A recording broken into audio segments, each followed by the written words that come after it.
যে তালিকা আছে আপনার ক্রয় মূল্যের রসিদগুলো আমাকে দেখান।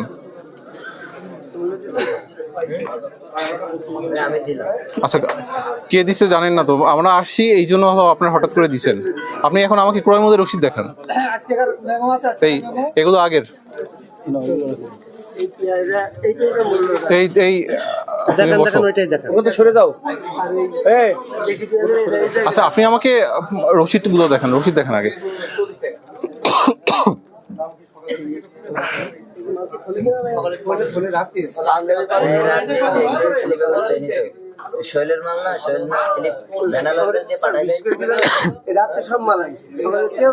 আচ্ছা, গতকালকে এগুলো দেখান। আচ্ছা, আজকেরটা বাদ, আজকেরটা বুঝলাম, আপনার আজকের এক্সকিউজ বুঝলাম, গতকালকেটা দেখান। দেখছেন অবস্থা, দেখছেন আপনারা এইভাবে ব্যবসা করেন, এভাবে হয়?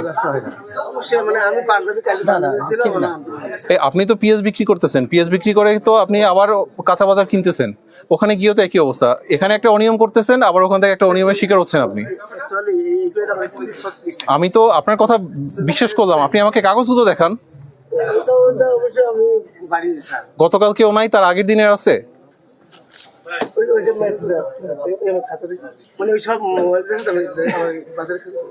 আপনাদের কোনো ডকুমেন্টস দেখাতে পারতেছেন না। খাতা দিয়ে কি হবে?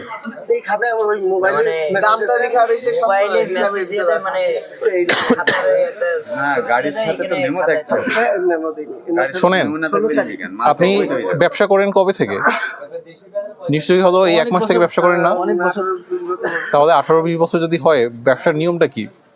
আপনার মূল্য তালিকা রাখতে হবে, আপনার ক্রয় এবং বিক্রয় যে করবেন তার প্রত্যেকটা চালান আপনাকে দিতে হবে, এবং আপনার কাছে একটা কপি রাখতে হবে। কোনোটাই আপনার কাছে আছে? কোনোটাই আপনার কাছে আছে? কিছু নাই। আপনারা কি করতেছেন ইচ্ছে মতো? আমার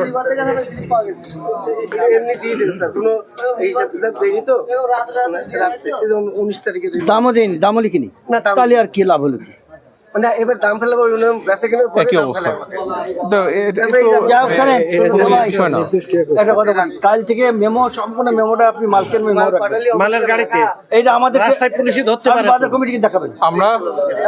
আমরা প্রতিনিয়ত এখানে, আপনারা প্রতিদিন আসবেন, কাছে মেমো আনবেন, আমরা কিন্তু ওখানেও যাচাই করব। সেটা যাব, উল্টো পাল্টা হইলেই কিন্তু সমস্যা। প্রশাসন দেখবে, আপনার অলরেডি ওর নাম থাকবে, আপনাদেরকে এভাবে সব নাম থাকবে। এত বছর আমি একটু বলি, আমি বলি এত বছর ধরে যে আপনারা বিক্রি করতেছেন, ব্যবসা করতে গেলে তো আইন কানুন সব জেনে বিক্রি করতে হবে। আর রমজান মাসে হলো প্রত্যেকটা জিনিসের দামই যেভাবে বাড়াচ্ছেন, আপনারা শোনেন, আমি বলি ব্যবসা করতে গেলে প্রত্যেকটা জিনিসের মূল্য তালিকা এখানে থাকবে, এবং একটা জিনিস, এই যে পেঁয়াজটা কত দামে আপনি ক্রয় করছেন এবং কত দামে বিক্রি করতেছেন, প্রত্যেকটা রসিদ আপনার কাছে সংরক্ষণ করবে, প্রত্যেকটা কার্বন কপি সহ আপনার কাছে থাকবে। না না, সিস্টেম করতে হবে। আর বলে যাচ্ছে যখন তখন জরিমানা আপনারা সন্ধ্যার পরে আমরা বসবো।